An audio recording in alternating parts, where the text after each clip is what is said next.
The hotel shuttle dropped Marcy off at the Ambassador Hotel. The elegant hotel was one of the best in the city with impeccable service.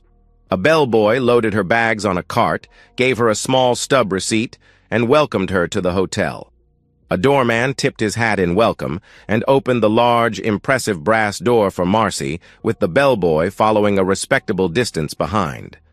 Marcy ambled towards the front desk while casually looking around to see if Rick was waiting for her, as she had requested in her letter. While she saw a few people relaxing in the comfortable, upholstered lobby chairs and sofas that were arranged throughout the spacious lobby, she didn't see her loving husband anywhere. She was a bit apprehensive about how Rick would behave towards her when they finally reconnected, as he was quite angry with her on the phone when he spoke to her while she was in Trey's bed in Colombia several weeks before.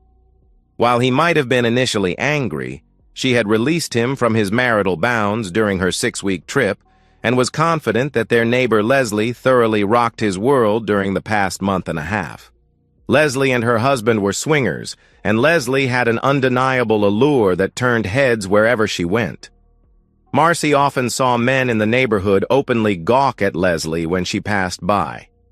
Leslie also made it abundantly clear that she wanted Rick in a most carnal way.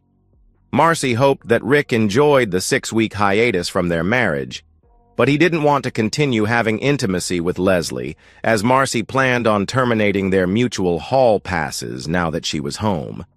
She was certain that rekindling her love with Rick would be overly complicated if another woman, especially one as hot as Leslie, was involved. Marcy felt bad when she realized that she hadn't actually spoken to Rick since the angry phone call she received while in bed with Trey at the hotel in Colombia. The team had been quite busy during the day with many surgeries scheduled during the day. She felt sorry for the poor people of South America who traveled from far away to receive treatment from skilled U.S. doctors. On the few days that the team had time to sightsee, and Marcy and Trey weren't shacked up in bed, she had taken some pictures of some sights, including a tour of Mount Montserrat, and texted some of the better photos to Rick with texts about what they were doing and seeing. She was a bit miffed that Rick never bothered to even acknowledge her messages. Maybe he was still hurt. Marcy, however, was confident that Rick loved her completely. While it may take a while to salve his wounds, Marcy knew that they would eventually find their way together and have an even stronger marriage as they entered the next chapter of their lives as empty nesters. She fully intended for them to stay together for the rest of their lives. Experiencing another man for the past 6 weeks certainly helped Marcy better appreciate her strong and loyal husband. While Trey was indeed a good lover in a technical way, always seeming to test her boundaries, she found that there was simply no love between the two of them. Once their affair was out in the open, she found Trey's arrogance and rudeness to be a turn-off rather than the turn-on she originally experienced. Trey was demanding in bed and seemed to enjoy demeaning her, especially after he knew that Rick had learned of their affair. Trey coerced her into doing things that she never did for Rick, and the more debased, the more of a charge Trey experienced. Trey also enjoyed verbally mocking Rick and her marriage to him, making her answer questions like, "Who do you like more, mine or that tiny one that your husband has?" Under Trey's pressure, she uttered words that she didn't fully believe. At first, such comments revved her motor, but over time they irritated her and simply angered her off.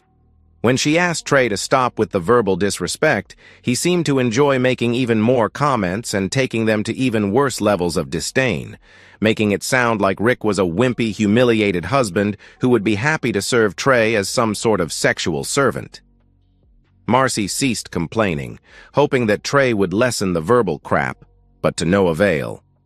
By the end of the trip, Marcy felt used, demeaned, and debased. Waiting for their flight at the Bogota airport, Marcy told Trey that she was ending their affair as she was going to rededicate herself to Rick and her marriage.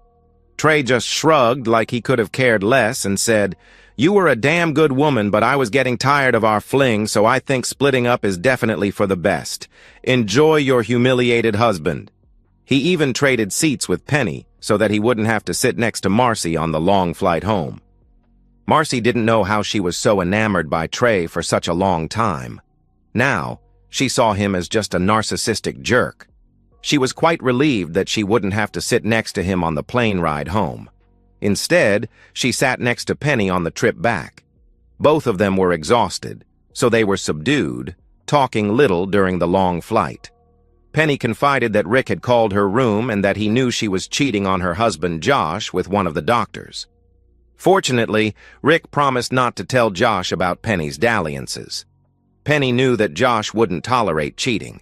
She was glad that she dodged such a close call, and she was actually able to enjoy the rest of her stay and affair in Bogota. While they were waiting for their checked luggage, a young woman walked up to Penny and asked, "Are you Penny Washington?" Penny answered, "Yes," and seemed somewhat confused until the woman handed her a large manila envelope and said, "You have been served. Have a nice day." Marcy looked at the envelope like it was a venomous snake as the young woman took a step back and snapped a picture of her holding the envelope. Penny was devastated and broke down crying. Marcy and other people who were on the trip tried to console her and reassured her with words like, "It will be okay.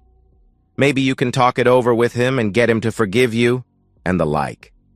All the while, almost everyone knew that Penny's marriage to Josh was toast.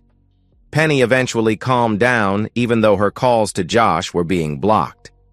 Not knowing what awaited her at home, Penny gathered her luggage and took an Uber to her parents' home, who lived in the same town as she and Josh. During the wait for the luggage, Marcy found herself glancing around, seeing if any other process server-looking people were in the vicinity, holding large envelopes waiting to ambush her and serve her with her own set of divorce papers. While it took a while to get their luggage, having already gone through customs at the previous airport where they changed planes, no other process servers appeared. Marcy was now confident that Rick had calmed down from his angry phone call and would meet her at the hotel in just a short while. Marcy couldn't wait to rekindle her love and marriage with Rick, the only man she'd ever loved. On her way to the hotel front desk, Marcy mused to herself on rekindling her love with Rick. She found that she missed and loved him now more than ever, and that she appreciated his strengths and shortcomings all the more, especially after spending 6 weeks in Trey's bed. Once she and Rick both got clean STD tests, she longed for the familiarity and comfort of Rick's embrace, hoping he would still welcome her back. The memories of her sordid affair with Dr. Trey made her feel cheap, like a discarded piece of meat, or a washed-up adult star who was forced to perform increasingly disgusting acts in order to survive. Shrugging these negative thoughts out of her mind, she put a smile on her face and looked forward to her reunion with Rick. She had secretly hoped that she'd find Rick in the lobby anxiously awaiting her return, but she hadn't spotted him by the time she reached the front desk. A young Hispanic clerk, dressed in a fine suit with a small gold badge identifying him as Jose Gomez Front Desk, looked up from his computer screen and smiled a dazzling set of perfectly white teeth, saying, "Welcome to the Ambassador Hotel. How may I be of service?" "Hi, I'm checking in. There should be a reservation for Marcy Weston," she said to the nice young man. The clerk smiled and typed on his keyboard. "Let's see. I have your reservation as being for one night, is that correct?" "Yes, just one night. I've got your room on the 10th floor with a cityscape view. It's really quite nice. How many key cards will you be needing?" "Well, I'm pretty sure my husband will be joining me, so you'd better give me 2 cards. "Okay, what credit card would you like to use to cover the room and for any incidentals during your stay?" Marcy reached into her purse and pulled out her Visa card, handing it to the clerk. "Here you go." "Thank you, ma'am. Let me take care of this and we'll get you up to your room. I see that our bellboy Steve already has your luggage and he will be happy to assist you up to your room." "Thank you. I do have a few bags, and my husband isn't here yet to give me a hand, so that would be great." The bellboy stationed a short distance away, waiting with the luggage cart ready to escort her up to her room. Her original plan was for Trey to drop her off, but the hotel shuttle seemed like a much better idea now that she had cut things off with Trey. Also, if Rick had been waiting in the lobby, Having Trey drop her off might really spoil what should have been a nice reunion. The clerk nodded as he inserted Marcy's Visa card into the reader and grabbed a couple of blank key cards to start getting the cards ready. He glanced at his screen and frowned. "I'm sorry, Ms. Weston, but that card has been declined. Do you have a different card that you'd like to use?" A pit formed in Marcy's stomach. She hadn't needed or used her credit cards in Bogota, with the Doctors Without Borders group picking up living expenses and Trey buying anything they needed when they were in town. She only brought 2 credit cards with her on the trip, her Visa and her Discover card. In fact, she left the credit cards and her passport in the room safe at the hotel to prevent them from being stolen. She wondered if someone had been able to steal her credit card number while she was away, something she'd have to talk to Rick about. "Sure. Do you take Discover card?" Marcy asked as she handed the clerk her Discover card and received her Visa card back in return. "Yes, ma'am. Let me run this card through and we'll have you up to your room in no time." By this time, another couple had approached the front desk to check in and were waiting behind Marcy. Once again, the clerk continued the check-in procedure and once again informed Marcy that the Discover card had also been declined. When asked if she had another card she'd like to try, Marcy found that she was somewhat embarrassed as the young couple in line appeared impatient, waiting behind someone who apparently couldn't pay for her room. Marcy replied to the clerk, "Those are the only 2 cards I have with me. I'm returning from being out of the country for 6 weeks, so something must have happened. Let me step out of line and call my husband so that I can figure out what happened." The clerk responded, "Very well. I hope everything works out for you. Please let me know if there is anything I can do to help." At which point, Marcy wandered over to a seating arrangement, and the young couple started their check-in process. The bellboy abandoned the cart with Marcy's luggage and grabbed a different cart to assist the young couple with their bags instead. In short order, Marcy had been dismissed by the hotel staff. Marcy retrieved her cell phone from her purse.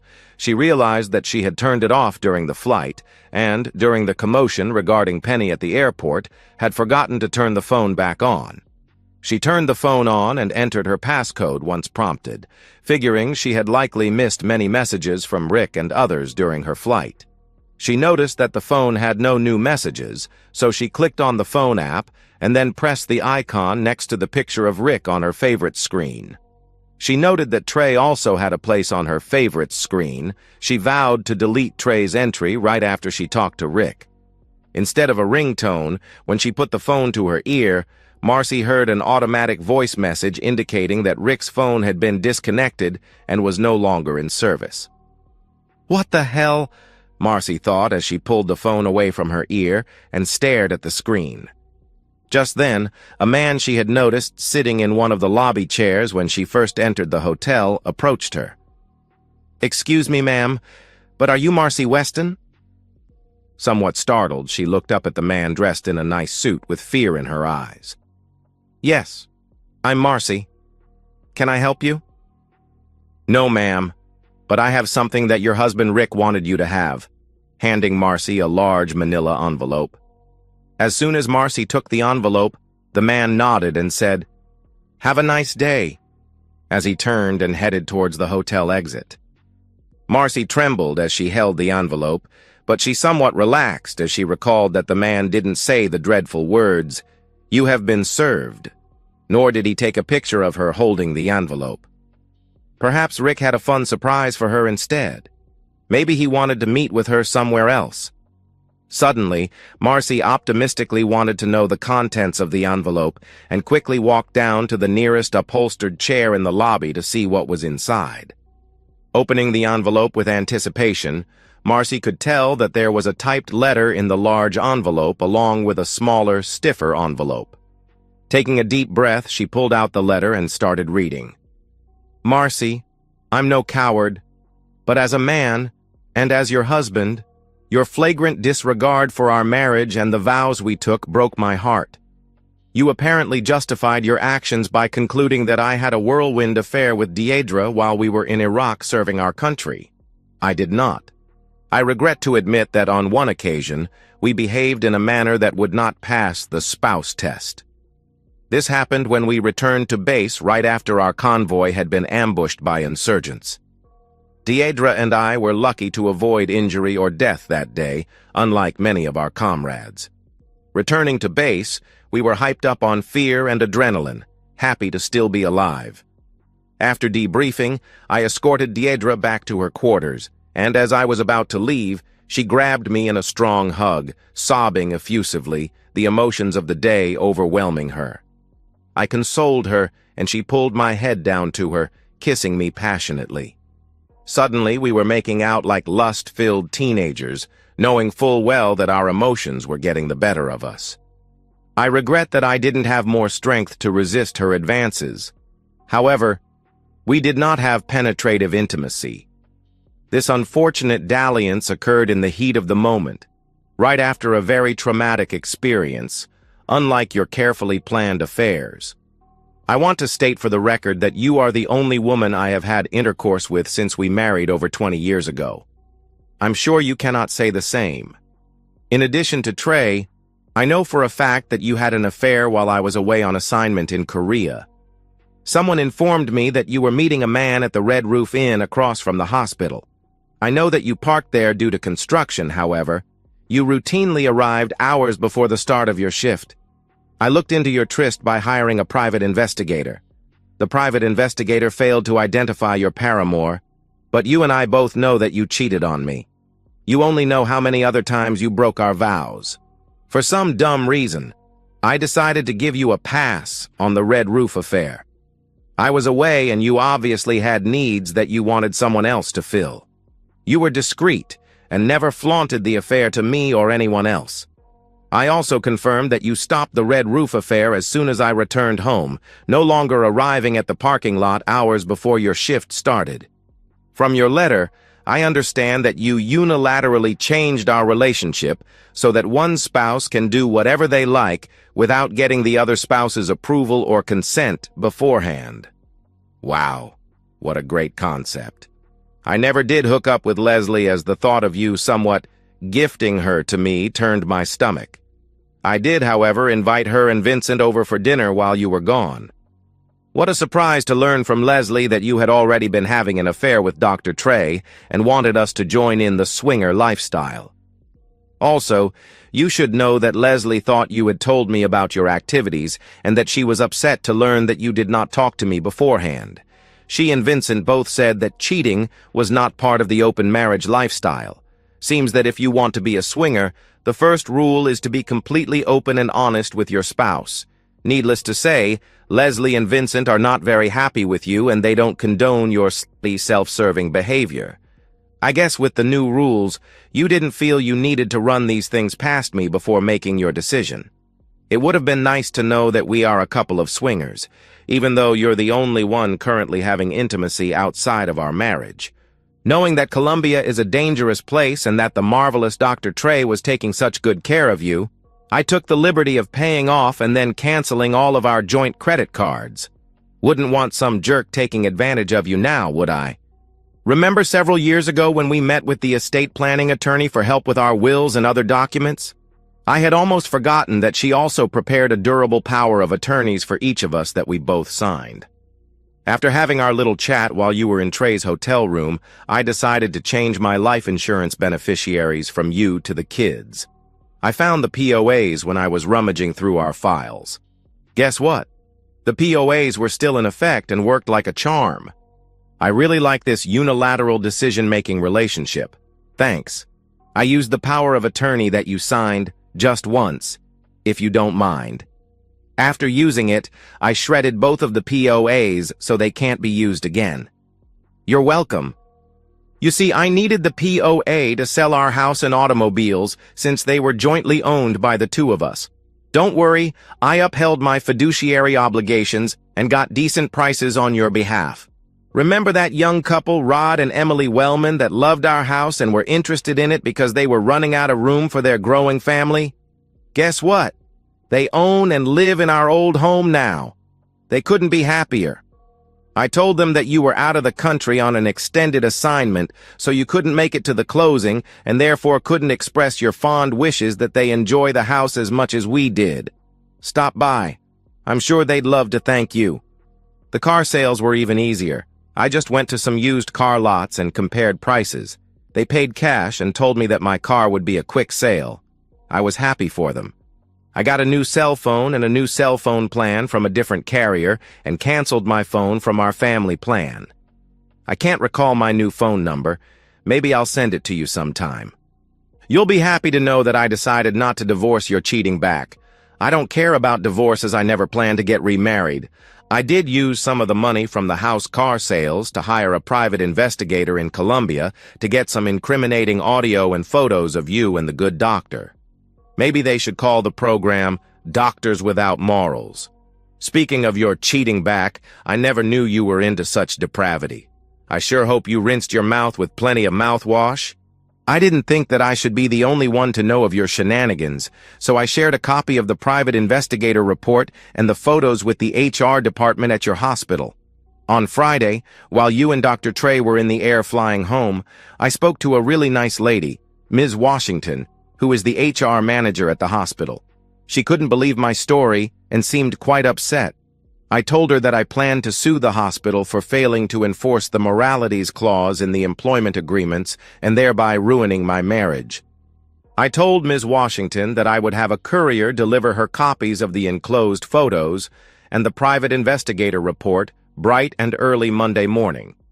I also told her that I would enclose a short, signed contract in her package whereby I would agree to hold the hospital harmless for your extracurricular activities if they agreed to terminate the employment of you and the good doctor for cause, and further agreed to not provide either of you with good references for future employment elsewhere. She sounded very interested in having the hospital avoid liability, as it would hurt their reputation as well as their bank account. I think your first day back on Monday should be really interesting.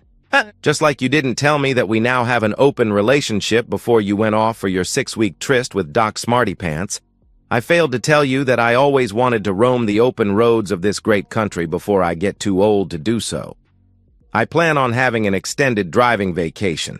It will take at least a year, likely much longer, to see everything on my bucket list.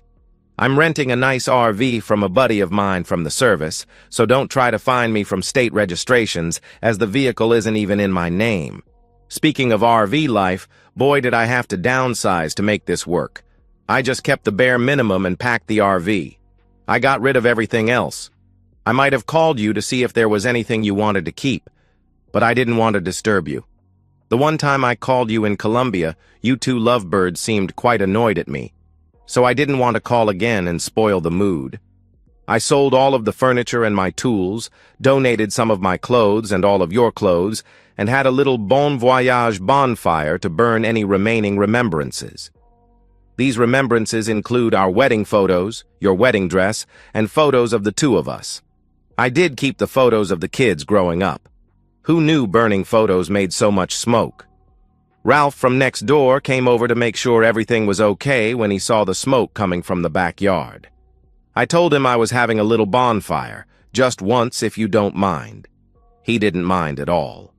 Thankfully, now that we've got an open relationship, I won't have to pass up female companionship while on my travels. Good thing the military taught me to stay in shape. From Leslie's comments, I think I'll still be able to attract the ladies. I told the kids about your affairs and that I was going on an extended vacation. They were sad but understood my position. They asked for updates and photos from my travels, and I told them I'd keep them posted so long as they don't share my new phone number with you. They agreed. Don't worry, though. I told them I'd call you just as frequently and at least as many times as you called me while you were in Colombia with Dr. Trey. Think I forgot to tell them that that number was 0. I'm taking my extended vacation starting the day you get back. Don't worry, I plan on taking my extended solo vacation just once if you don't mind. I'm sure traveling will be expensive, so I pocketed the money from the sales of the house and cars, as well as the money I got after emptying our bank accounts. I left your retirement account in place for you, but cashed out of my retirement account and paid the early withdrawal penalty. This open relationship stuff sure is eye-opening. I'll understand if you get tired of it and want to permanently separate, maybe to marry the good doctor. Trey. You are free to divorce me on grounds of abandonment since I'm sure I'll be gone for at least a year. I won't contest the divorce, nor will I change the grounds to infidelity. I've already got everything I need out of our marriage. 2 wonderful kids, some decent memories, and a pile of cash. Of course, I also have digital copies of the photos taken by the private investigators in Colombia. I've already shared them with our family, friends, and co-workers, so they don't think I ran off for no good reason.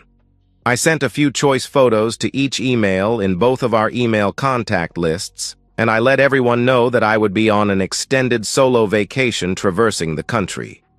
I thoughtfully CC'd you on the email, so you can see what I shared the next time you log into your email account.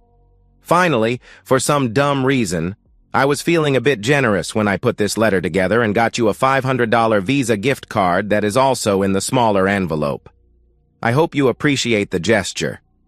This letter is likely the last correspondence you'll receive from me, so I'm giving it to you just once if you don't mind. And so, we've reached the end of today's story. Was it what you expected, or did it take a twist you didn't see coming? I'm curious to hear your thoughts. Share them in the comments below, and let's get a conversation going. If this story kept you hooked, make sure to hit that like button.